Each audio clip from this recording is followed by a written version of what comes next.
પણ મારા બાપુજીની યાદ આવતા જ મારો બધો ફફડાટ અદશ્ય થઈ જતો. એ દિવસે સાંજે મેં નકશાનો બરાબર અભ્યાસ કરી નાખ્યો.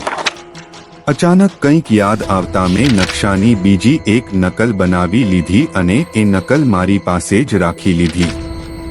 એ ઉપરાંત પણ આફ્રિકા અને કોંગો નદીની ઘણી બધી માહિતીઓ એકઠી કરી નોંધ કરી લીધી. નકશા મુજબ અમારો માર્ગ કંઈક આ મુજબનો હતો. સોફા ઉપસાગરને કિનારે બીરા બંદરથી સીધું વાયવ્ય દિશામાં બેંગેલુ સરોવરની બાજુમાં થઈને ન્યુરુના પહાડી પ્રદેશમાં મેરુ સરોવરની પાસેથી કોંગો નદીના કિનારે કિનારે આગળ વધવાનું હતું. વિષુવવૃત્તની રેખા સાથે કોંગો નદીની પણછ જ્યાં સૌથી વધુ ખેંચાયેલી છે તે પ્રદેશ અને વિષુવવૃત્તની વચ્ચેના ગાઢ જંગલમાં લુલોન્ગા નદીના ઉત્તર અને મધ્ય ફાંટાઓની વચ્ચે આ નાનકડો પર્વત આવેલો હતો, જેમાં વર્ષોથી કોઈ અજાણ્યા મુસાફરે ઢગલો હીરા સંતાડેલા હતા. ત્યારથી એ જગ્યાને હીરાનો પર્વત જ કહેવામાં આવે છે, પણ એનો નકશો કોઈ પાસે નહોતો.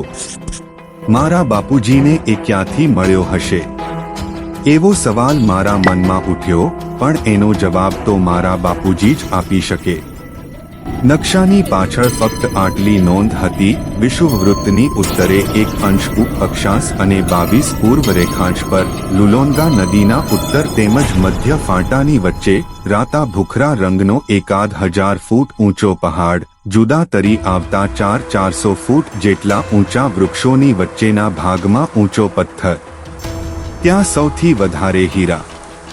બસ આથી વિશેષ કશી જ માહિતી તેમાં નહોતી. નકશો નીચે મુજબ હતો.